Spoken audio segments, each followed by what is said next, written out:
क्या हम ब्रह्म मुहूर्त में गुरु मंत्र का जप कर सकते हैं?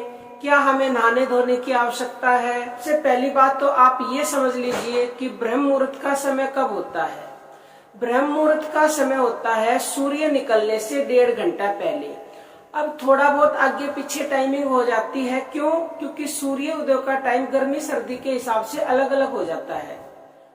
लेकिन ब्रह्म मुहूर्त शुरू होता है 3 बजे से। किसी को ज्यादा लाभ चाहिए तो 3 के बाद वो कभी भी उठ सकता है, अन्यथा आप ऐसा करें कि 4 बजे तो पक्का ही उठ जाएं। ठीक है, 4 बजे उठ के फिर आप जितनी देर नाम जप करना चाहते हैं उतनी देर नाम जप करें। और एक बहुत ही बड़ा प्रश्न ये है कि क्या ब्रह्म मुहूर्त में नाम जप करके हम सो सकते हैं?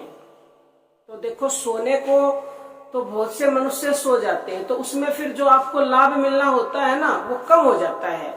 अगर आपको सोना ही है तो सूर्य जब तक ना निकले, यानी कि ब्रह्म मुहूर्त जब तक समाप्त ना हो तब तक ना सोएं। और अगर आपका कोई इम्पोर्टेंट काम है तो उस दिन तो बिल्कुल आपको वो काम जब तक ना हो ले जब तक सोना ही नहीं है। ब्रह्म मुहूर्त में उठ करके नाम जप करना है, और जो भी आपका महत्वपूर्ण कार्य है जब तक वो कार्य ना हो जाए, मान लो किसी का एग्जाम है तो ब्रह्म मुहूर्त में उठे, नाम जप करें, उसके ऊपर अर्पण करें और तब तक ना सोए जब तक आपका एग्जाम ना हो जाए। तो इसमें आपको 100% सफल होने के चांस बन जाते हैं। अब दूसरा प्रश्न ये आता है कि क्या ब्रह्म मुहूर्त में उठ करके नहाना धोना चाहिए, यानी नहा धो करके नाम जप करना चाहिए? तो प्यारे भक्तों, ब्रह्म मुहूर्त में नहीं, किसी भी समय अगर आप भगवान का नाम जप करते हो तो नहाने धोने की आपको जरूरत नहीं है। अब आप ये कहेंगे ये आप क्या बोल रही हैं, नहाने धोने की जरूरत नहीं है। हमारे शास्त्रों में ये लिखा हुआ है कि भगवान का नाम अशुद्ध को शुद्ध करता है, अपवित्र को पवित्र करता है। और हमारे अंदर तो अनेक प्रकार की अपवित्रता है, अशुद्धता है, तो हमारे अंदर तो वो है ही परमपिता परमेश्वर। तो हम मन के द्वारा तो उसका निश्चित ही निश्चित बिना नहाए धोए नाम जप कर सकते हैं, या प्राणों के द्वारा। कोई ज्यादा ही अगर मानता है तो वाणी के द्वारा ना करें। एक और प्रश्न है, क्या महिलाएं मासिक धर्म के दौरान नाम जप कर सकती हैं? बिल्कुल कर सकते हैं, चाहे वो ब्रह्म मुहूर्त में करते हैं चाहे वो दिन में करते हैं। बल्कि हम तो ये कहते हैं कि मासिक धर्म के दौरान हर माँ बहन बेटियों को जरूर से भी जरूर नाम जप करना चाहिए, क्योंकि मासिक धर्म में माताओं बहनाओं के स्वभाव में बहुत ज्यादा चिड़चिड़ापन आ जाता है, उनमें हार्मोन्स के चेंजेस होते हैं। तो अगर वो नाम जप करेंगे तो उनके अंदर मतलब शांति उत्पन्न होगी, उनका चिड़चिड़ापन दूर होगा, भगवान से जुड़ेगा, शांति मिलेगी, और उनके जो हार्मोन्स में बदलाव होते हैं वो भी बहुत ही कम होंगे, ना के बराबर। तो ये भी प्रश्न क्लियर हो गया।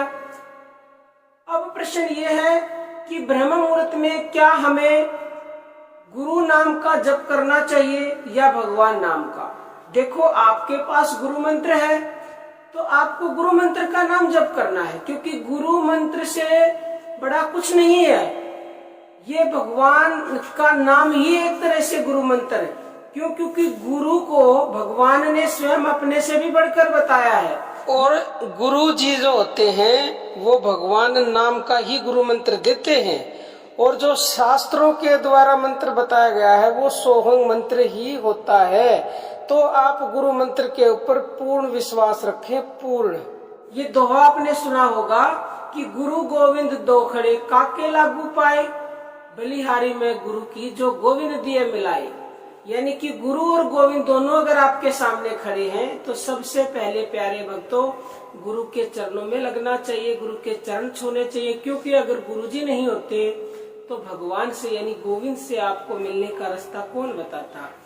तो आपको गुरु मंत्र के ऊपर पूर्ण विश्वास करके मंत्र का जप करना है। जिसने भी गुरु मंत्र नहीं ले रखा वो जिस भी भगवान के नाम पर विश्वास करते हैं, जिस भगवान को मानते हैं, उसी के नाम का जप कीजिए। अब आप किस अवस्था में हैं, यानी कि आप मानसिक करते हैं या प्राण जप करते हैं या ध्यान करते हैं, उसी हिसाब से आप 4 बजे उठें, उठ करके मुंह धोएं, थोड़ा सा वार्म अप हो जाएं, क्योंकि आपको नींद नहीं आएगी, इसलिए थोड़ा सा स्ट्रेचिंग कर ले अपने आप को।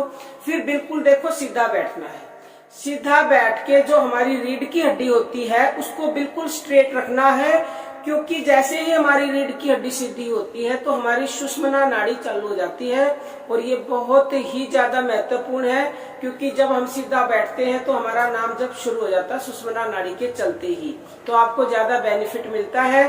और ज्ञान मुद्रा में बैठना है। और फिर आपको जिस भी भगवान को मानते हैं या खाली प्राण जप करते हैं तो श्वासों का ध्यान करें, अन्यथा आप राम कृष्ण शिव जिसको भी मानते हैं श्वासों के साथ उसको जोड़ करके जप करें या अपने गुरु मंत्र का जप करें, वो निर्भर आप पर है।